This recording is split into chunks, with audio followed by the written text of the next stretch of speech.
Hi there and welcome to Lorena's Labyrinth today. I hope you're well. I hope this video catches you in an up moment. If, however, you're slightly bogged down, you might find this video to be very helpful. Before we get into it though, I want to say thank you very much, obviously, to the people that subscribe to the channel, both new and longer term, and remind you that if you do click, if you see something you like, don't do it if you don't like it. Click the like button. Feel free to make comments. I invite you to share your own experiences. I think this is something we can all learn and grow from. Make yourself known with me, interact with me. I'd really look forward to it.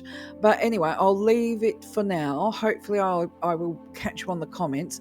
And let's now start talking about the colour lemon and how this might assist you if you're feeling bogged down. So as usual, when we talk about colours, I tend to refer to the paint palette and paint colours that we might use. I haven't done it specifically, but by paint name, but I think today I actually will. When I talk about the colour lemon, I'm actually, if I was using the paint tubes or whatever, I probably would be looking at a cool yellow, such as the cadmium cools or whatever, that because it's not about being warm. There's actually a coolness about the lemon colour. And instead of being a very dark yellow, you've got a little bit of white in it that lightens it up. So it brings it up a little bit. And of course, as you can see here, that if we're talking about yellow, we're talking directly about the solar plexus chakra. And this is a really interesting chakra. I look forward to doing actually a video purely on chakras. I'll get around to it at some point. But when we talk about the solar plexus, any of the yellows is going to be related to the solar plexus to some level, if not completely. But the solar plexus is that part that is our personal power. It is the confidence center. It is being comfortable and trusting in ourselves, our own wisdom, our capacity to make wise decisions. And this is why it's associated with abundance and financial prosperity. And also, if people have been victimized, okay, people with PTSD, I'll use prime examples here, people with PTSD and some of these other traumatized injuries, if you like, they struggle to step forward in their power because actually PTSD and trauma is generally associated with a level of betrayal. Now, before people choke about that and go like, well, what? But I was never betrayed. I just happened to be driving past a car accident. That becomes a different form of betrayal because there is this feeling that sits beneath it that is, why did, if you believe in God or some people don't, that's fine. But, this whole thing of, well, why me? Why did it have to happen to me? Why did I have to drive past that and see that horrible thing at that horrible time? Things like that. So this is where that sense of betrayal is, the inability to accept things for what they are. And I'm not meaning to minimize the PTSD, okay? We can talk about that. That would actually be a really interesting conversation to have. If I have much of a response to it, I'll actually perhaps dedicate an entire video around energy and PTSD, because with PTSD, actually, it's more than the yellow chakra. It's more than what I'm talking about here. So I want to make the point that I'm not trying to minimize the experience of PTSD for people. The real severe, significant PTSD actually carries elements of the lime green chakra. It's in the heart chakra area as well. So there's a really deep-seated betrayal there, perhaps even what is called a moral injury.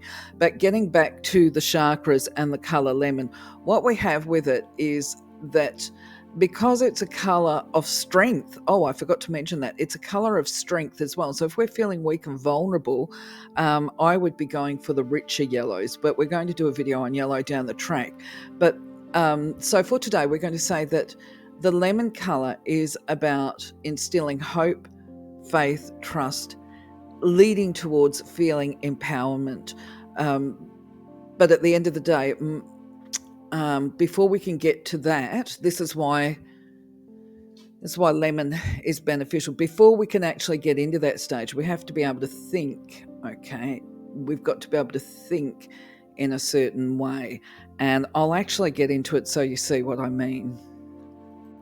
So, the thing is, sometimes in life we're going to find ourselves confronted with a challenge or a situation where it's not a desirable space to be, but we tend to end up becoming really bogged in the problem, especially when we approach it. Now, I really like this graphic to demonstrate this and how a reaction versus a response can play out. If we are unable to step back from the problem, we can compound the problem, especially if we're just reacting to it, right?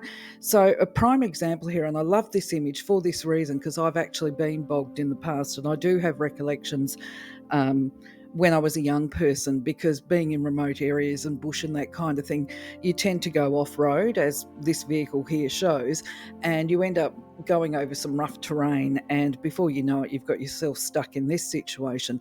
Now, if you're anything like what I was back then, I would have looked at that and thought, oh, I'll just keep trying. So I would sit there, like we're seeing in this graphic, trying to push the vehicle out, through the whole stop start, put the foot on the accelerator, roll back and forth and all the rest of it.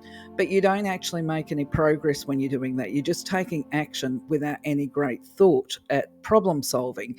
Then my next step would be, because this is what I did do, I think I was about 19 at the time, and I was actually on a beach. So I'm giving you a bit of story here. It was a beach that you could generally drive along, even with a two-wheel drive, because the beach sand was fairly solid. Unfortunately, the day that I ended up finding myself bogged, there'd been a lot of traffic out on this particular beach, and the sand had become very soft. And of course, I was going to say too stupid, but that's probably unfair to myself. Naive, perhaps, certainly unwise.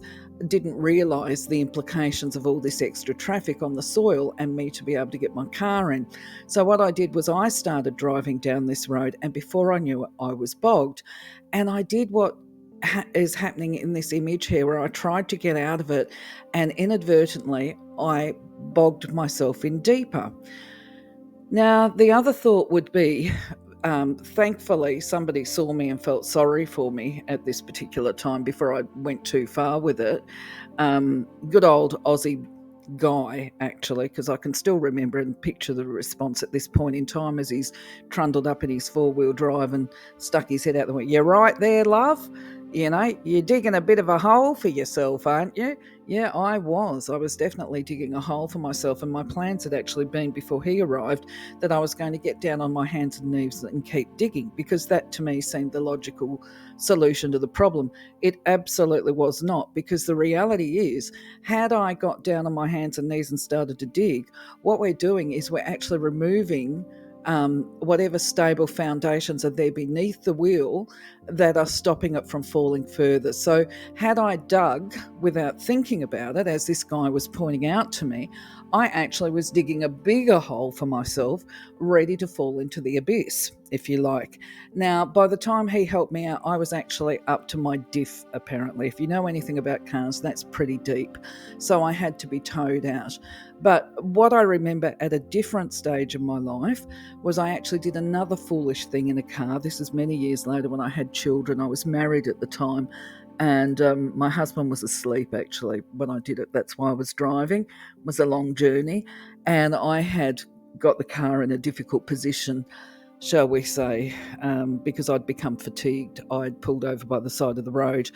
And of course, my first thoughts were, we're not going to be able to get out of here without a crane or a tow truck or whatever. I've really done it now. And being in a remote area, it was quite scary for a moment. But this is the beauty of people that can think and come up with alternative solutions. And the fact of the matter is, it actually took my now ex-husband about half an hour to get us out of this bog, because he approached the problem in ways that I wouldn't have thought. And that was, he put stable structures in to support the tyre and the wheel that ultimately lifted it. And by that I mean he found a whole heap of trees, dead trees, lying around, and he poked and prodded them underneath the tyre so that the tyre had something to grab hold of. It provided some traction to move it out. So although I'm drawing, I hope for you, visual imagery of getting yourself out of a physical bog. The reality is, when we're talking about emotional bogs or life bogs, sometimes we need to have a little bit of support to help us pull ourselves out. And sometimes action is necessary, but the action has to be towards the desirable response. If you're just sitting there and moving around in circles yourself, nothing's really going to change. It might just take you down a bigger hole, shall we say, rather than moving with a clear goal, a means and a method. So anyway, I'll crack on. I hope I've explained that well enough for you. So the first thing that lemon offers us is basically the capacity to change the way we feel and think about a problem, and recognizing that actually some of the things that we think are disasters are actually not really a huge problem. They're more of an inconvenience than anything else. So basically, I would say the first thing that we see with an attitude change is stuff happens and we go, I can't do anything about this. I'm stuck. I can't do anything. End of story, and just really fall into the abyss of it. Whereas once we change our attitude to, this is a problem, what can I do, right? And I can do it and I will do it, but how can I do it, right? We're going through that change. Okay, so if it is actually a real problem, then we're looking at changing the problem, finding the solution. Now, sometimes these problems are right outside of our sense of control. We've got no control over certain factors of life. So sometimes it's more about letting go of the desire to change the problem because we recognize that we've got limitations. Like we can't, if you're in a war zone, you personally don't have any power to go to the president and say, look, I want you to stop this war. It's unpleasant, okay? You know that there is nothing that you can do about it. What can you do? You have to accept, or we have to accept, that these things are the way they are. In a democracy, we've got a choice, actually, at the end of the day. We can vote at the election time and get a change of government or whatever. But until that time, we somehow have to suck it up and deal with it and survive. And in these cases, it becomes a case of changing the attitude. Don't sweat the small stuff. If it's not going to change the face of the world, there's no point losing sleep over it. Other times, it is simply a matter of changing the attitude through doing things like the affirmation of the attitude of gratitude that we talk about for blessings seen and unseen, and knowing that somewhere within this whole scenario there is an experience unfolding for you that is going to take you to a greater sense of wisdom, peace, and whatever. I like to put it to the or compare it to the serenity prayer of, let me know when to hold on and when to let go. So yeah, it's all about attitude. Whether the problems are big, whether they're small, we can change the impact it has on us personally through our attitude. We can make it easier or we can make it harder for ourselves. So other times we do have bigger problems that are impacting very negatively on our life, and to make a change, and when we have got the power to make a change. So just to put this into perspective, there's bigger problems, big problems, universal problems, worldwide problems, global problems, personal problems, thinking problems, problems with emotions and emotional reactions. You know what I mean? Types of problems are countless, okay? Some problems we can change. Some problems we can do something about, but we have to look at the solutions. Like I used the bog situation and my ex going and finding the trees that form the traction to get it out. In that context, we're saying, okay, there was a need to have some kind of physical support prop put in there, okay? That's a solution. So I wouldn't have come to that on my own, I don't think. Certainly back in the day, I wouldn't have. But where I'm going with this now is, had I known about using colour back in those days, I potentially could have found that solution on my own through tapping into my own inner guidance by working with the colour lemon. Lemon is said to act as brain fuel. It fuels the brain in the same way that a car requires fuel. It warms it and the intellect, and it inspires clarity of thought towards problem solving, solutions, finding solutions. Really stumbling over my words here today. I'm so sorry about that. But either way, we would draw on lemon if we're trying to find a workable solution and that solution has been escaping us. This is when you would work with the colour lemon. Now, of course, you don't have to be in the middle of a disaster or some kind of crisis to feel bogged down or to be able to draw upon the colour of lemon and its healing properties.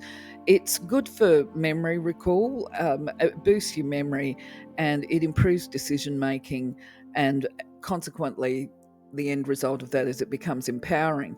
So, if a person, when I talk about things that are, well, if you're a student, because I have attended university, of course, to get my degrees, there are times when we're studying that things do feel critical, and we stress out about whether or not we're going to remember and be able to sit our exams effectively. And sometimes the brain gets overloaded. It becomes difficult to put things into our brain in the right spot, if you like. My uncle, who's elderly now, has referred to his brain as a filing system, and whenever he gets new information, he needs to rearrange the paperwork and put it in the right folder before he can take in new information. So I suppose that's a really good example of how memory can work. You've got to create the space for it, and I guess when we draw upon the colour lemon, it's helping to create the space and put the information in the right box for easy access. Now, this is why it's actually recommended for people that are studying for exams, students, or just anybody that is needing that memory for a specific reason as part of their goal. So it doesn't need to be a disaster. It can just be about personal enhancement and self-development. I just saw this video is becoming rather long. I'm sorry about that. I'll speed it up. Okay, so when it comes to working with energy and the colour lemon or any other one, okay, we've got to be open to receiving the solutions. And not only that, we need to be able to commit to being a receptive vessel. When we get a knee-jerk potential solution that's presented to us and we make excuses for not doing it, we're not being open. So by that I mean there's many times in the course of delivering my work, I've turned around and said to people, especially if I'm doing a psychic reading, I'm being shown that there is a solution here. It's usually money related, actually money and work. There is a solution here to your problems. You're going to be offered a job, or you were offered a job and for some reason it didn't come off, and the person will turn around and say, well, I knocked it back because I couldn't get a babysitter. So it's like, okay, did you just do that within the first hour? And it's like, yeah, they didn't actually explore the options of getting a babysitter. It was a case of they looked at the time of the shifts and decided it wasn't possible for them because they've got children.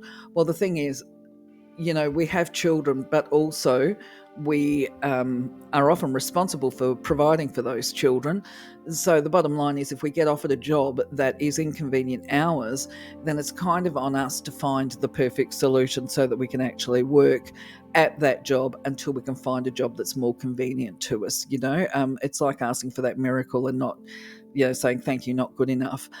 So anyway, yes, we have to be open, we have to be receptive, and we have to be able to think outside the box and look for, not look, because the solutions will come to us. Once we work with lemon or universal energy, they will give us the solutions. We have to be ready to embrace it. So, okay, this activity is for when you're ready and prepared to think outside the box and to find your new solutions. If you're wanting to work with colour, this is an exercise or activity that you can do with any particular colour. You would just change the affirmation or state the intention and purpose differently for each colour. So for this one, we're talking about yellow, though not yellow, lemon. So what you would do is find yourself somewhere where you're not going to be disturbed. Get yourself in a comfortable position. Your back should be straight and your head held slightly up. Your hands should be open upwards, like what we see here, and your fingers relaxed. And you would make the affirmation: Divine intelligence, I now invoke the healing properties of the lemon ray of innovation and to fuel creative ideas to see new aspects and solutions to the problems I now face. thanks be. Okay, that's how you would do it, something like that. Then you would allow your body to feel and sense the lemon ray, touching your head, your brain, activating new ways of thinking.